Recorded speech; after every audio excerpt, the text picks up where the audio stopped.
siguro isa po sa mga paborito ko din yung My Love from the Star. Kasama siguro siya sa top 3 ko kasi sobrang fan din ako ng mga Korean novela. So, sobrang dami na nila. Talagang pag may bagong dumarating, lumalabas na Korean novela, pinapanood ko talaga yung trailer. Tapos pag gusto ko siya, pinapanood ko siya. And yung The Master, kasi natapos ko na yung My Love from the Star. So, ang pinapanood ko ngayon, yung The Master Son na tuwing umaga ko pinapanood. So may copy ka? Opo. Kasi una po talaga, hindi ko siya nga talaga po, ayaw ko siya talagang panoorin dahil nga nakakatakot. Eh, gabi pa po siya. So, ayaw ko talagang panoorin. And isang beses po one time na binuksan ko yung TV namin. Yun yung pinapalabas, The Master Son. So, nagustuhan ko siya. So, bumili ako ng CD, pinanood ko na lang sa umaga. Ano yung nagustuhan mo sa The Master Son?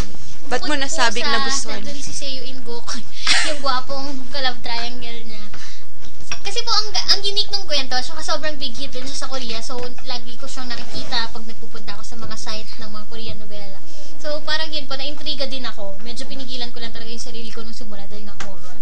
Comedy? Natatawa ka rin ba doon? Opo, sobra. Kasi saka na-appreciate ko kasi yung character ng babae. Kasi sobrang galing niya. Kasi parang sa totoong buhay, hindi siya ganun na umarte. Na, tutuwa kasi ang galing niya mag-shift ng character niya. Kasi yung character na napanood ko nung last, sobrang iba. And sobrang na-appreciate ko yung pagwapuhan, yung giding mo niya. Napanood ko talaga na buong series, sa next ganito. So kahit magkasunod na series yung pinanood ko, na sila yung bida, na yung nagiging iba pa rin yung tingin ko. Hindi ko na sinasabi na, yan yung character ni ganito. Hindi ko napapalitan nila yung tingin ko sa halagan. So parang ako po, gusto ko talaga, minsan kumukuha talaga ako ng mga acting piece sa mga Korean novela, lalo na kay Domin Joo. Wow. Kasi ang galing na umiyak. Paano si Jun Ji Yoon? Gusto ko po sa kanya yung character niya na sobrang parang totoong tao lang, na hindi umarte, na parang, kasi di ba gano'n naman po talaga tayo na pag namimiss yung crush, yung kahit saan ka tumingin, na parang nakikita mo siya, yung parang praning ka, tapos yung nagpapapansin ka, ganyan.